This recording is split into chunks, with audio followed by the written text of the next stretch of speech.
Welcome to our continuing journey, coming back from fear, as we start working out our power of choice muscles. This is the first episode in several where we will take a look at the stories we tell ourselves and the emotions that ignite inside us because of these stories we believe about ourselves, the world, and others. To start off, one thing that can help us on our adventure is to realize that no emotion is ever wrong. We come here to experience feelings that are different from back home. Those emotional reactions we feel inside feel uncomfortable because it is the contrast of what we are used to on the other side. Our normal state of being on the other side is one of peaceful, blissful, unconditional love. But here on this planet, we journey through a land of fear and conditional love. These future episodes will focus on what are perceived as negative reactions. You know, when we battle against our emotions, thinking that they shouldn't be, that sparks all sorts of questions about our worth or the worth of others. The belief that something shouldn't be happening or that we shouldn't be feeling a certain way just causes a battle against reality, which we always lose. We can learn to embrace our emotions instead of resist them. Flowing through the emotion can allow us to understand what is triggering us, and with a little help, we can calm ourselves and get to the root of the fear that is causing this disruption in our peace, if we want to. Because we come here to acquaint ourselves with the variety of contrasting sensations, we may not be ready yet to stop riding a certain ride in the amusement park. There are no right or wrong perceptions here.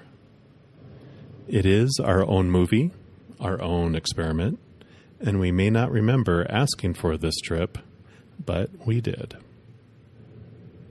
At that appointed time in our lives, our soul will begin to wake up from the fear coma it has been in since childhood. Our power of choice ignites, and we begin to take back control of our heart and begin to choose differently. When we are convinced of a thought in this world, and that thought is threatened, we kick into fight or flight mode to defend ourselves. So we will begin each episode with breathing deeply to calm us down. So go ahead. Take a deep breath in through the nose. Hold it for a moment. And then exhale slowly through the mouth. Repeat this several times until you feel your heart rate slow and steady. As we step through a situation, we will also look at which superpower we can use to change our perspective of the event and how we use them. If you haven't listened to the previous podcasts, here's the quick list of the superpowers we have talked about. The power to laugh, the power of thank you, the power of now, the power of no, and the power to question. Alrighty then, let's begin. So today we will look at anger. Anger is one of our fight mode indicators. When we sit with our anger and reflect in it, we can see that the emotion is really a reaction of adrenaline that we are sensing, causing bravery to build up in us, and our body wants to do something with all that force. Being in the middle of the fight mode, the blood has left our brain, so usually we don't make educated decisions. Reactionary self-preservation tactics are usually the soup of the moment. It could be a physical action, shoving, pushing, slapping, or maybe even an all-out brawl.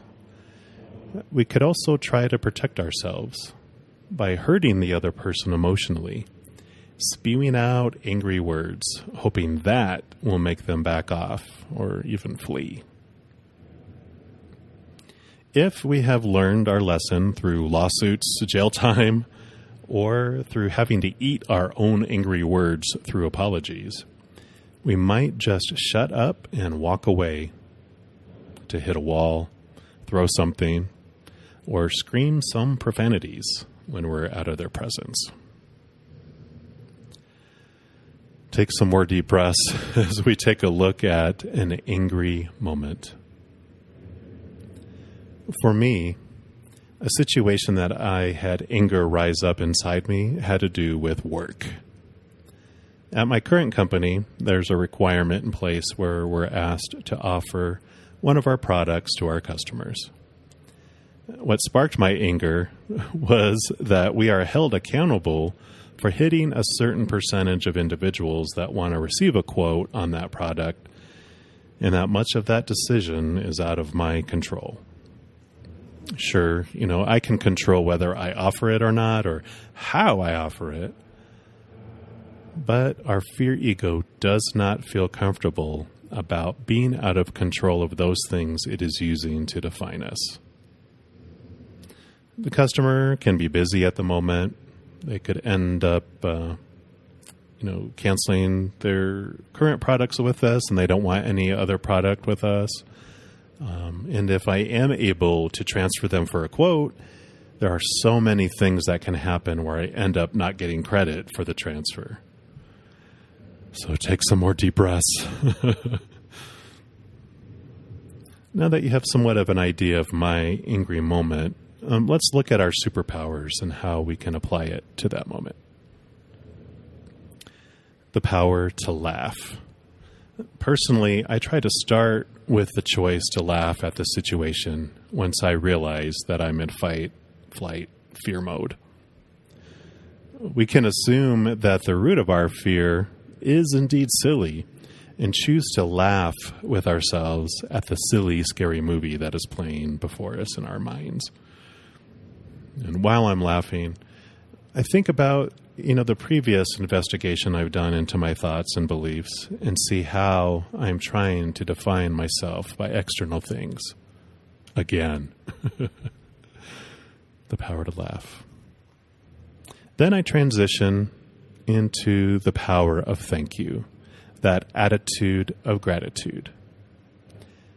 Instead of focusing on what is not going right in my ego's view, I switch the telescope over to all the amazing things that are happening in my life and in this job. I thank the Creator that everything that is unfolding is always for my highest experience, and that there really is nothing to fear. I am grateful for knowing that I have the power to choose whatever situation means to me, and that I define myself. Nothing external has power over me. It just pretends. All the ifs that my fear ego was providing me in my head was pulling me into the future or pushing me back into the past. With the power of now, I can choose to let go of the attachments to the outcomes and the stories of the past and come back right here, right now. In this moment, I am totally fine, and I can be at peace with what is happening. Without any stories attached to the situation, I can love this very second that's happening. After doing some of those things, feeling calmer again, I can assert my power of no in many ways. I can say no to my ego trying to define me by my external performance. I can say no to this job I'm in, and I can seek something else if I want to. I can say no to what I think others might think of me and my performance, and not give my power away to them.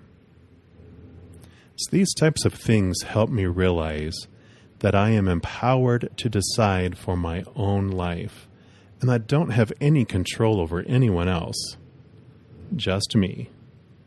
And that is definitely empowering. And then once I have myself in a much quieter place in my head, then I fire up my power to question. And really, for me, this seems to be the most impacting superpower because it influences future events as well. When we begin to investigate our situation, on the surface we might think, so what? That seems like a small thing. But upon sitting in that fear and anger emotion, I can dig into the root of what is driving this loud party in my head. For me, in this situation, my ego defined a lot of who I was just in life with how I did in school. And after graduating, it transitioned into how I performed in my job. If I failed in school or work, the story I believed was that I was then a failure and would be expelled or fired. If I was fired, then people would look down on me and I would be rejected by my friends and my family. If everyone rejected me, then I would end up losing all my possessions and living on the streets where I would eventually die alone and hungry. When we speak all that out loud or write it down, it can sound silly. And our fear ego does an amazing job of supporting all these stories when we keep them silent and in the dark, unquestioned. When we bring these beliefs and fears into the light, then the truth is revealed. The more I sit with the anger emotion in this specific situation, the more I can change my habit on how I react or respond to it in the future. I react less and for shorter amounts of time, and I become aware of what I am feeling more quickly. And then that anger feeling becomes a trigger for me to remember that I define myself, not that situation or that person. I'm not sure if we will ever not feel uncomfortable emotions while we're on this planet, and that is okay. Because what kind of amusement park would this be if all the rides were shut down? Boring. Next week, we will take a look at the delicious emotion of betrayal. Until then, try out your superpowers on a specific situation that brought you some awesome anger. And remember, you never have to do anything you don't want to do.